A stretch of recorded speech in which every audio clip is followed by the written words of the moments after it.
көкірек толған қайға, кісінің өзіне де билетпей, ойды шымырлатып, буынды құртып, я көзден жас болып ағат, я тілден сөз болып ағат. Қазақтар, Құдай, жас баладай қайғысыз қыла көр деп, тілек тілегенін өзім көрдім.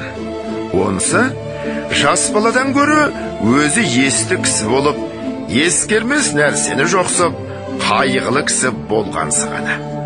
Қайғысы не десең, мақалдарынан танырсың.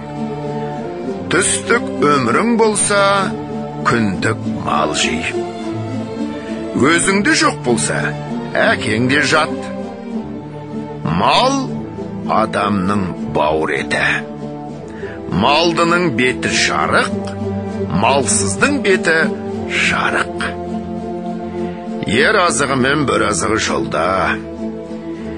Ердің малы елде, еріккенде қолда. Берген перде бұзар, алаған қолын береген. Мал тапқан ердің жазығы жоқ. Байдан үмітсіз, Құдайдан үмітсіз. Қарның ашса, қарал үйге шап.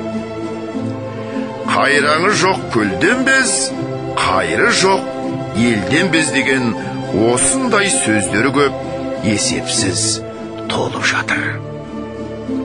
Бұл мақалдардан не шықты? Мағлұм болды. Қазақ тыныштық үшін, ғылым үшін, білім үшін, әділет үшін қам жемейді екен. Бірақ мал үшін қам жейді екен. Ол малды қалайша табуды білмейді екен.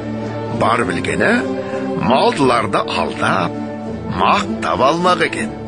Бермесе, оныменен жауласпақ екен. Егер малды болса, әкесін жаулауды да ұят көрмейді екен. Әйтеуір ұрлық, қулық, сұмдық, тіленшілік. Соған ұқсаған қылықтың қайсын болса да қылып мал тапса, жазала демесе керек екен. Бұларының жас баланың ақылынан несі артық? Бірақ жас бала қызыл ошақтан қорқушы еді. Ал бұлар тозақтан да қорқпайды екен. Жас бала ұялса, жерге ені жаздаушы еді. Бұлар неден болса ұялмайды екен. Сол ма артылғаны? Қолымыздағыны үлестіріп талатпасақ, бізде өзіңдей болмасақ безеді екен. Іздеген еліміз сол ма?